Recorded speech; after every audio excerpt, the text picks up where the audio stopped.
What's up guys, this is Unknown from GreedyTech and this is complete review of Vivo T1 5G. Now Vivo T1 is available in 3 variants. The base variant starts at 4GB RAM with 128GB storage at 15,990 rupees. Next variant comes with 6GB RAM and 128GB storage for 16,990 rupees. And the next variant comes with 8GB RAM and 128GB storage at 19,990 rupees. It is available in Starlight Black and Rainbow Fantasy, and we have the Rainbow Fantasy color in the 8GB variant. Now, I'll start with design and build. Now here's how it looks on the front. It has a dewdrop notch and decent sized bezels. And this is how it looks on the back. It comes with a two-tone finish on the back panel. It is a matte finish. And this has flat design on the frame with fingerprint scanner on the side. This is a 8.25mm slim design and it weighs 187 grams. In hand, it feels really good and the flat sides are nice to hold. Buttons have soft clicks and are sufficiently elevated. Power button is flush to the side as it has fingerprint scanner in it. Next, we have hardware. Now this phone comes with all the basic sensors and it also comes with FM radio, which is pretty good.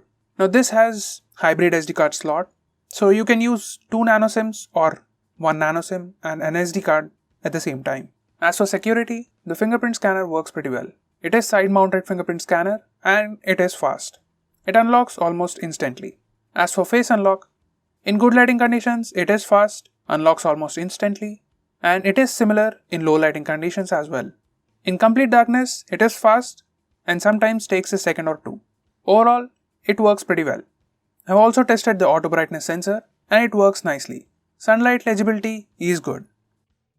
Next, we have display.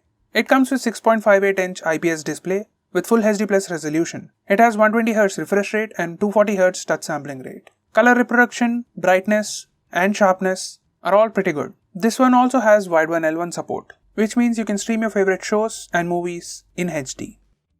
Next we have cameras. There is triple camera module on the rear. It has 50 megapixel primary camera with f1.8 aperture, 2 megapixel bokeh camera with 2.4 aperture, and 2 megapixel macro camera with 2.4 aperture. On the front it is 16 megapixel camera with f2.0 aperture. Now here are the sample pictures. Starting off with selfies, these have good color reproduction and skin tones look good. Dynamic range and exposure control are nice. These are portrait selfies. Edge detection is pretty good most of the time, color reproduction is pretty good, and skin tones also look good. There is slight processing going on. Pictures from rear camera have good exposure control and colors look vivid and pleasing to eyes. Dynamic range is good and there is good sharpness. The color temperature is slightly on the cooler side. As for portrait shots, edge detection is good, the color reproduction is good, dynamic range and exposure control are pretty well managed.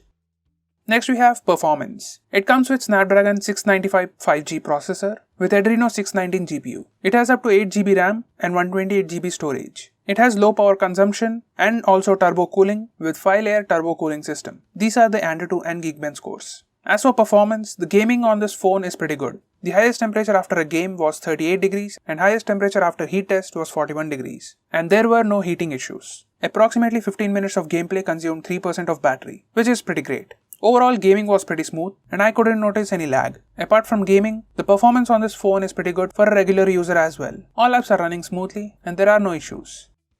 Coming to software, this has FunTouch OS 12 on Android 12 and the software is pretty smooth. There isn't any lag in regular usage and all apps are working pretty fine. Overall software is pretty smooth functioning. Coming to the audio department, this comes with single speaker at the bottom. It is pretty loud and definitely good for media consumption, ringtones and alarms. And it also comes with 3.5mm audio jack at the bottom.